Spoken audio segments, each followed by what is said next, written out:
Hello ಕನ್ನಡಿಗ, ಶರಣು ಶರಣಾರ್ಥಿ.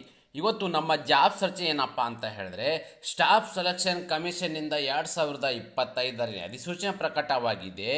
ಇದರಲ್ಲಿ 12ನೇ ತರಗತಿ ಪಾಸಾಗಿರ್ತಕ್ಕಂಥ ಅಭ್ಯರ್ಥಿಗಳಿಗೆ ಹೆಡ್ ಕಾನ್ಸ್ಟೇಬಲ್ ಇರ್ತಕ್ಕಂಥ ಹುದ್ದೆಗಳ ಅರ್ಜಿಗಳನ್ನು ಆಹ್ವಾನಿಸಲಾಗಿದ್ದು, 25,500ರಿಂದ 81,100 ರೂಪಾಯಿವರೆಗೂ ವೇತನವಿದ್ದು, ಪರೀಕ್ಷಾ ಕೇಂದ್ರಗಳು ಕರ್ನಾಟಕದಲ್ಲಿ ಇರ್ತಕ್ಕಂಥದ್ದು. ಅದೇ ರೀತಿ ಒಟ್ಟು ಇಲ್ಲಿ 509 ಹುದ್ದೆಗಳ ಅರ್ಜಿಗಳನ್ನು ಆಹ್ವಾನಿಸಲಾಗಿದೆ. ಇದೇ ರೀತಿ ಕೇಂದ್ರ ಸರ್ಕಾರ ಮತ್ತು ರಾಜ್ಯ ಸರ್ಕಾರದ ಹೊಸ ಹೊಸ ಉದ್ಯೋಗ ಮಾಹಿತಿ ನಾವು ಪ್ರತಿನಿತ್ಯ ಕೊಡ್ತಾ ಇರುತ್ತೇವೆ. ಆ ಎಲ್ಲ ರೀತಿಯ ನೋಟಿಫಿಕೇಶನ್ಗಳಿಗಾಗಿ ನಮ್ಮ ಯೂಟ್ಯೂಬ್ ಚಾನಲನ್ನು ಸಬ್ಸ್ಕ್ರೈಬ್ ಜೊತೆಗೆ ಬೆಲ್ ಐಕನ್ ಕ್ಲಿಕ್ ಮಾಡೋದನ್ನು ಮರೆಯಬೇಡಿ. ಮೊದಲನೇದಾಗಿ ನಾವಿಲ್ಲಿ ಹುದ್ದೆಗಳ ಬಗ್ಗೆ ಮಾಹಿತಿ ನೋಡೋದಾದರೆ, ಹೆಡ್ ಕಾನ್ಸ್ಟೇಬಲ್ ಇರ್ತಕ್ಕಂಥ ಮಿನಿಸ್ಟ್ರಿಯಲ್ಲಿ ಇರ್ತಕ್ಕಂಥ ಹುದ್ದೆಗಳ ಅರ್ಜಿಗಳನ್ನು ಆಹ್ವಾನಿಸಲಾಗಿದೆ. ಕರ್ತವ್ಯ ಸ್ಥಳ: ಹುದ್ದೆಗೆ ಆಯ್ಕೆಯಾಗಿರುವ ಅಭ್ಯರ್ಥಿಗಳು ಭಾರತಾದ್ಯಂತ ಕರ್ತವ್ಯವನ್ನು ನಿರ್ವಹಿಸಬೇಕಾಗುತ್ತೆ. ಅದೇ ರೀತಿ ಖಾಲಿ ಇರುವ ಹುದ್ದೆಗಳ ಸಂಖ್ಯೆ ಎಷ್ಟು ಅಪ್ಪ ಅಂತ ಹೇಳಿದ್ರೆ, ಒಟ್ಟು ಇಲ್ಲಿ 509 ಹುದ್ದೆಗಳ ಅರ್ಜಿಗಳನ್ನು ಆಹ್ವಾನಿಸಲಾಗಿದೆ. ಎಷ್ಟಿರ್ತಕ್ಕಂಥದ್ದು? ಓವರಾಲ್ ಆಗಿ 509. ಇದು ಭಾರತಾದ್ಯಂತ ಇರ್ತಕ್ಕಂಥ ಹುದ್ದೆಗಳಾಗಿದ್ದು, ಹಾಗಾದರೆ ಯಾವೆಲ್ಲ ಹುದ್ದೆಗಳು ಕರೆದಿದ್ದಾರೆ, ಆ ಹುದ್ದೆಗೆ ಅನುಗುಣವಾಗಿ ಇರ್ತಕ್ಕಂಥ ಸಂಖ್ಯೆ ಎಷ್ಟು ಅಂತ ನಾವು ನೋಡೋದ್ರೆ, ಹೆಡ್ ಕಾನ್ಸ್ಟೇಬಲ್ ಇರ್ತಕ್ಕಂಥ ಮಿನಿಸ್ಟ್ರಿಯಲ್ ಮತ್ತು ಪುರುಷ ಇರ್ತಕ್ಕಂಥ ಅಭ್ಯರ್ಥಿಗಳಿಗೆ 341 ಹುದ್ದೆಗಳಿದ್ದರೆ, ಹೆಡ್ ಕಾನ್ಸ್ಟೇಬಲ್ ಮಿನಿಸ್ಟ್ರಿಯಲ್ ಮಹಿಳಾ ಅಭ್ಯರ್ಥಿಗಳಿಗೆ ಇಲ್ಲಿ 168 ಹುದ್ದೆಗಳ ಭರ್ತಿಗೆ ಅರ್ಜಿಗಳನ್ನು ಆಹ್ವಾನಿಸಲಾಗಿದೆ. ಒಟ್ಟಾರೆಯಾಗಿ ಇಲ್ಲಿ 509 ಹುದ್ದೆಗಳ ಅರ್ಜಿಗಳನ್ನು ಆಹ್ವಾನಿಸಲಾಗಿದೆ, ಮಹಿಳಾ ಮತ್ತು ಪುರುಷ ಅಭ್ಯರ್ಥಿಗಳನ್ನು ಒಳಗೊಂಡಂತೆ. ಶೈಕ್ಷಣಿಕ ಅರ್ಹತೆ ಅಂದರೆ ಯಾವೆಲ್ಲ ಕ್ವಾಲಿಫಿಕೇಷನ್ ಆಗಿರ್ತಕ್ಕಂಥ ಅಭ್ಯರ್ಥಿಗಳು ಅರ್ಜಿಗಳನ್ನು ಸಲ್ಲಿಸಬಹುದು ಅಂತ ನೋಡೋದಾದರೆ, ಮಾನ್ಯತೆ ಪಡೆದ ವಿದ್ಯಾಸಂಸ್ಥೆಯಿಂದ 12ನೇ ತರಗತಿಯನ್ನು ಹೊಂದಿರತಕ್ಕಂಥ ಕೇವಲ ಇಲ್ಲಿ PUC ಪಾಸ್ ಆಗಿರ್ತಕ್ಕಂಥ ಅಭ್ಯರ್ಥಿಗಳು ಅರ್ಜಿಗಳನ್ನು ಸಲ್ಲಿಸಬಹುದಾಗಿದೆ. ಇದರ ಜೊತೆಗೆ ಇಂಗ್ಲೀಷ್ ಟೈಪಿಂಗ್ ಏನು 30 ಇರ್ತದೆ ಅಂದರೆ ಪರ್ ಮಿನಿಟ್ಸ್ಗೆ ಇರ್ತಕ್ಕಂಥದ್ದು ಏನಪ್ಪ, ಹಿಂದಿ ಟೈಪಿಂಗ್ 25 ಮಿನಿಟ್ಸ್ ಇರ್ತಕ್ಕಂಥದ್ದು ಏನಿದೆ, ಈ ಥರದ ಒಂದು ಇಂಗ್ಲೀಷ್ ನೀವು 30 ವರ್ಡ್ಸನ್ನು ಟೈಪ್ ಮಾಡಬೇಕಾಗತ್ತೆ.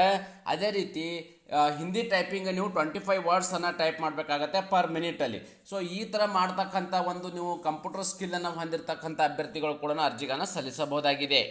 ವಯೋಮಿತಿ ಬಗ್ಗೆ ನಾವಿಲ್ಲಿ ಮಾಹಿತಿ ನೋಡೋದಾದರೆ, ದಿನಾಂಕ 1 ಜುಲೈ 2025ಕ್ಕೆ ಅನ್ವಯವಾಗುವಂತೆ ಮಿನಿಮಮ್ ವಯಸ್ಸಿನ ಮಿತಿ ಎಷ್ಟಿರ್ತಕ್ಕಂಥದ್ದು 18 ವರ್ಷ ಇರಬೇಕು. ಮ್ಯಾಕ್ಸಿಮಮ್ 25 ವರ್ಷ. ನೋಡಿ, 1 ಜುಲೈ 2025ಕ್ಕೆ ಅನ್ವಯವಾಗುವಂತೆ ಮಿನಿಮಮ್ ಇರ್ತಕ್ಕಂಥದ್ದು 18ರಿಂದ 25 ವರ್ಷದ ಒಳಗಡೆ ಇರ್ತಕ್ಕಂಥ ಅಭ್ಯರ್ಥಿಗಳು ಅರ್ಜಿಗಳನ್ನು ಸಲ್ಲಿಸಬಹುದಾಗಿದೆ. ಇದು ಜನರಲ್ ಕ್ಯಾಟಗರಿ ಸಂಬಂಧಪಟ್ಟ ಅಭ್ಯರ್ಥಿಗಳಿಗೆ. ವಯೋಮಿತಿಯಲ್ಲಿ ಸಡಿಲಿಕೆ ನೀಡಲಾಗಿದ್ದು, SC/ST ಅಭ್ಯರ್ಥಿಗಳಿಗೆ 5 ವರ್ಷ, OBC ಅಭ್ಯರ್ಥಿಗಳಿಗೆ 3 ವರ್ಷ, PWD ಅಭ್ಯರ್ಥಿಗಳಿಗೆ 10 ವರ್ಷಗಳ ಕಾಲ ವಯೋಮಿತಿಯಲ್ಲಿ ಸಡಿಲಿಕೆ ನೀಡಲಾಗಿದೆ.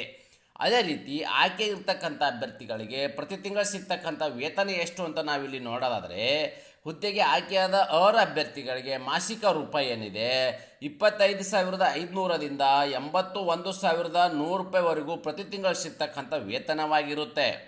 ಹಾಗಾದರೆ ಆಯ್ಕೆ ವಿಧಾನ ಹೇಗೆ ಮಾಡ್ತಾರಪ್ಪ ಅಂತ ಹೇಳಿದ್ರೆ, ಮೊದಲನೇದಾಗಿ ಒಂದು ಇಲ್ಲಿ ಕಂಪ್ಯೂಟರ್ ಬೇಸ್ಡ್ ಟೆಸ್ಟ್ ನೀಡಲಾಗುವುದು. ಅಂದರೆ ನಿಮ್ಗೆ ಇಲ್ಲಿ CBT ಎಕ್ಸಾಮ್ ನಡೆಸೋದು, ಅಂದರೆ ಕಂಪ್ಯೂಟರ್ ಆಧಾರಿತ ಎಕ್ಸಾಮ್ ನಡೆಸಲಾಗುವುದು.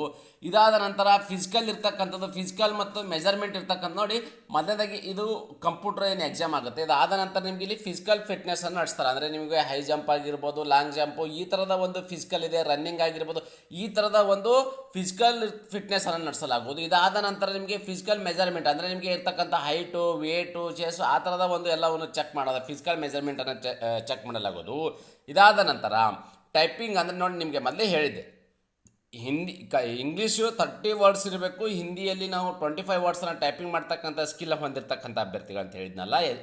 ಏನೋ 12th ಕ್ವಾಲಿಫಿಕೇಷನ್ ಜೊತೆಗೆ ನೀವು ಇಂಗ್ಲೀಷು ಮತ್ತು ಹಿಂದಿಯಲ್ಲಿ ಪರ್ ಮಿನಿಟ್ಸ್ ನೀವು ಇಂಗ್ಲೀಷ್ 30 ಮತ್ತು ಹಿಂದಿಯಲ್ಲಿ ನೀವು 25 ವರ್ಡ್ಸನ್ನು ಹೊಂದಿರತಕ್ಕಂಥ, ಅಂದರೆ 1 ಮಿನಿಟ್ಸಲ್ಲಿ ನೀವು ಅಷ್ಟೊಂದು ವರ್ಡನ್ನು ಟೈಪ್ ಮಾಡ್ತಕ್ಕಂಥ ಸ್ಕಿಲ್ಲನ್ನು ಹೊಂದಿರತಕ್ಕಂಥ ಅಭ್ಯರ್ಥಿಗಳಿಗೆ ಇಲ್ಲಿ ಟೈಪಿಂಗ್ ಟೆಸ್ಟನ್ನು ನೀಡಲಾಗುವುದು.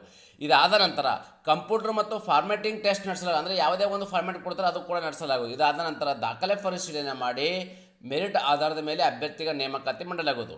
ಹಾಗಾದರೆ ಈ ಏನು 12th ಕ್ವಾಲಿಫಿಕೇಷನ್ ಆಗಿರ್ತಕ್ಕಂಥ ಅಭ್ಯರ್ಥಿಗಳು ಅರ್ಜಿಗಳನ್ನು ಸಲ್ಲಿಸಬಹುದು ಮತ್ತು ಕಂಪ್ಯೂಟರ್ ಸ್ಕಿಲ್ಲನ್ನು ಹೊಂದಿರತಕ್ಕಂಥ ಅಭ್ಯರ್ಥಿಗಳು ಅರ್ಜಿ ಸಲ್ಲಿಸಬಹುದು ಅಂತ ಮಧ್ಯೆ ಹೇಳಿದೆ. ಹಾಗಾದರೆ ನೀವು 12th ಅಭ್ಯರ್ಥಿಗಳಿಗೆ ಯಾವ್ಯಾವ ಪ್ಯಾಟರ್ನಲ್ಲಿ ಕ್ವಶನ್ಸ್ ನೀಡಲಾಗುವುದು ಎಂಬುದು ಮುಖ್ಯವಾಗಿ ಗಮನಿಸಬೇಕಾಗಿರೋದು ಏನಪ್ಪ ಅಂದರೆ, ನೋಡಿ, ಪಾರ್ಟ್ ABCDE ಈ ಥರದ ಒಂದು ಪಾರ್ಟನ್ನು ಡಿವೈಡ್ ಮಾಡಿದ್ದಾರೆ. ಪಾರ್ಟ್ ಎದಲ್ಲಿ ಬಂದು ಜನರಲ್ ಆವ್ರೇಜ್ ಇರ್ತಕ್ಕಂಥದ್ದುಗೆ 20 ಕ್ವಶನ್ಸು 20 ಮಾರ್ಕ್ಸ್ ಇರ್ತಕ್ಕಂಥದ್ದು. ಪಾರ್ಟ್ ಬಿಗೆ ಕ್ವಾಂಟಿಟಿವ್ ಆಪ್ಟಿಟ್ಯೂಡ್ ಮತ್ತು ಬೇಸಿಕ್ ಇರ್ತಕ್ಕಂಥದ್ದು, ಆಟೋಮೆಟಿಕ್ ಸ್ಕಿಲ್ ಇರ್ತಕ್ಕಂಥದ್ದು 20 ಕ್ವಶನ್ಸ್ಗೆ 20 ನಿಮಗೆ ಮಾರ್ಕ್ಸ್ ಇರ್ತಕ್ಕಂಥದ್ದು. ಜನರಲ್ ಇಂಟೆಲಿಜೆನ್ಸ್ಗೆ ಇರ್ತಕ್ಕಂಥದ್ದು ಇಲ್ಲಿ 25 ಕ್ವಶನ್ಸ್ಗೆ 25 ಮಾರ್ಕ್ಸ್ ಇರ್ತಕ್ಕಂಥದ್ದು. ಇಂಗ್ಲೀಷ್ ಲ್ಯಾಂಗ್ವೇಜ್ ಮತ್ತು ಬೇಸಿಕ್ ಇರ್ತಕ್ಕಂಥದ್ದು ಏನಪ್ಪ ಅಂದರೆ 25 ಕ್ವಶನ್ಸ್ಗೆ 25 ಮಾರ್ಕ್ಸ್ ಇರ್ತಕ್ಕಂಥದ್ದು. ಕಂಪ್ಯೂಟರ್ ಫಂಡಮೆಂಟಲ್ ಇರ್ತಕ್ಕಂಥದ್ದು MS ವರ್ಡ್, ಇದರಲ್ಲಿ ಒಂದು ನಿಮಗೆ ಕಂಪ್ಯೂಟರ್ ಆಧಾರಿತ ಒಂದು ಕ್ವಶನ್ಸ್ ನೀಡಲಾಗುವುದು. ಇಲ್ಲಿರ್ತಕ್ಕಂಥ ಕ್ವಶನ್ಸ್ ಎಷ್ಟು ಇರ್ತಕ್ಕಂಥದ್ದು 10 ಕ್ವಶನ್ಸು 10 ಮಾರ್ಕ್ಸ್ ಇರ್ತಕ್ಕಂಥದ್ದು. ಒಟ್ಟಾರೆಯಾಗಿ ನಿಮಗೆ ಇಲ್ಲಿ 100 ಕ್ವಶನ್ಸ್ಗೆ ಇಲ್ಲಿ 100 ಮಾರ್ಕ್ಸನ್ನು ನೀಡಲಾಗುವುದು. ನೋಡಿ, 100 ಕ್ವಶನ್ಸನ್ನು ಪೇಪರ್ ಇರಲಾಗಿದ್ದು ಆ 100 ಕ್ವಶನ್ ಪೇಪರ್ಗೆ ಇಲ್ಲಿ 100 ಮಾರ್ಕ್ಸ್ ಇರ್ತಕ್ಕಂಥ ಒಂದು ಎಕ್ಸಾಮ್ ಪ್ಯಾಟರ್ನಲ್ಲಿ ನಿಮಗೆ ಕ್ವಶನನ್ನು ನೀಡಲಾಗುವುದು. ಪರೀಕ್ಷಾ ಕೇಂದ್ರಗಳು ಎಲ್ಲಿಯಪ್ಪ ಅಂದರೆ ಬೆಳಗಾವಿ, ಬೆಂಗಳೂರು, ಹುಬ್ಬಳ್ಳಿ, ಕಲಬುರಗಿ, ಮಂಗಳೂರು, ಮೈಸೂರು, ಶಿವಮೊಗ್ಗ, ಉಡುಪಿ, ಬೆಂಗಳೂರು ಸೇರಿದಂತೆ ಕರ್ನಾಟಕದಾದ್ಯಂತ ಇಷ್ಟು ಒಂದು ಜಿಲ್ಲೆಗಳಲ್ಲಿ ಎಕ್ಸಾಮ್ ಕೇಂದ್ರಗಳನ್ನು ನೀಡಲಾಗಿದೆ. ನೀವು ಅಪ್ಲಿಕೇಶನ್ ಹಾಕಬೇಕಾದ್ರೆ ಈ ಎಕ್ಸಾಮ್ ಕೇಂದ್ರಗಳನ್ನು ಚೂಸ್ ಮಾಡ್ಕೊಳ್ಳೋಕ್ಕೆ ನೀಡಲಾಗಿದೆ. ಅರ್ಜಿ ಸಲ್ಲಿಕೆ ವಿಧಾನ ಹೇಗಪ್ಪ ಅಂತ ಹೇಳಿದ್ರೆ, ಅಭ್ಯರ್ಥಿ ಹುದ್ದೆಗೆ ಆನ್ಲೈನ್ ಮೂಲಕವೇ ಅರ್ಜಿಗಳನ್ನು ಸಲ್ಲಿಸಬೇಕು. ನಿಗದಿತ ಅರ್ಜಿ ಶುಲ್ಕ ಬಗ್ಗೆ ವಿವರವನ್ನು ನಾವಿಲ್ಲಿ ನೋಡೋದಾದರೆ ಎಷ್ಟಪ್ಪ ಅಂತಂದರೆ SC ST PWD ಮಾಜಿ ಸೈನಿಕ ಮತ್ತು ಮಹಿಳಾ ಅಭ್ಯರ್ಥಿಗಳಿಗೆ ಯಾವುದೇ ಅರ್ಜಿ ಶುಲ್ಕ ಇರುವುದಿಲ್ಲ.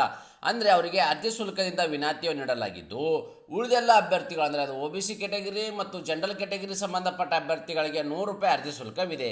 ಈ ₹100 ಅರ್ಜಿ ಶುಲ್ಕವನ್ನು ಹೇಗೆ ಪಾವತಿಸಬೇಕಪ್ಪ ಅಂದರೆ, ನೀವು ಆನ್ಲೈನ್ ಅಪ್ಲಿಕೇಶನ್ ಹಾಕಬೇಕಾದ್ರೆ debit card, credit card, net banking, PhonePe, Google Pay ಮುಖಾಂತರನೂ ಈ ಅರ್ಜಿ ಶುಲ್ಕವನ್ನು ಪಾವತಿ ಮಾಡೋಕ್ಕೆ ಅವಕಾಶ ಮಾಡಿಕೊಡಲಾಗಿದೆ. ಅರ್ಜಿ ಸಲ್ಲಿಸಲು ನಿಗದಿಪಡಿಸಿದ ದಿನಾಂಕದ ವಿವರ ನಾವಿಲ್ಲಿ ನೋಡೋದಾದರೆ, ಅರ್ಜಿ ಸಲ್ಲಿಕೆ ಪ್ರಾರಂಭ ದಿನಾಂಕ ಸೆಪ್ಟೆಂಬರ್ 29, 2025 ಪ್ರಾರಂಭವಾಗಿದ್ದು, ಅರ್ಜಿ ಸಲ್ಲಿಸಲು ಕೊನೆಯ ದಿನಾಂಕ ಅಕ್ಟೋಬರ್ 20, 2025 ಇಷ್ಟರೊಳಗಡೆ ತಮ್ಮ ಅರ್ಜಿಗಳು ಸಲ್ಲಿಸಬೇಕು. ಅದೇ ರೀತಿ ಶುಲ್ಕವನ್ನು ಪಾವತಿಸಲು ಅರ್ಜಿ ಶುಲ್ಕವನ್ನು ಪಾವತಿಸಲು ಕೊನೆಯ ದಿನಾಂಕ 21 ಅಕ್ಟೋಬರ್ 2025 ಒಳಗಡೆ ತಮ್ಮ ಓವರಾಲ್ ಅಪ್ಲಿಕೇಶನ್ನ ಕಂಪ್ಲೀಟ್ ಮಾಡ್ತಕ್ಕಂಥದ್ದು. ಅದೇ ರೀತಿ ತಾತ್ಕಾಲಿಕ ಅಂದರೆ ನಿಮಗೆ ಕಂಪ್ಯೂಟರ್ ಆಧಾರಿತ ಏನು ಪರೀಕ್ಷೆ ನಡೀತಕ್ಕಂಥದ್ದು ಡಿಸೆಂಬರ್ 2025 ಇಲ್ಲಾಂದರೆ ಜನವರಿ 2026 ನಡೆಯಲಿದೆ. ನಾವು ಕೊಟ್ಟಿರುವ ಉದ್ಯೋಗ ಮಾಹಿತಿ ನೀವು ಇಷ್ಟಪಡುತ್ತೀರಿ ಎಂದು ಭಾವಿಸುತ್ತೇನೆ. ಈ ಉದ್ಯೋಗ ಮಾಹಿತಿ ಇಷ್ಟವಾದರೆ ನಿಮ್ಮ ಫ್ಯಾಮಿಲಿಗೂ ಫ್ರೆಂಡ್ಸ್ಗೂ ಶೇರ್ ಮಾಡಲು ಮರೆಯದಿರಿ. ನ್ಯೂ ಜಾಬ್ ಕನ್ನಡ ತಪ್ಪದೆ ಒಂದು ಲೈಕ್ ಕೊಡಿ.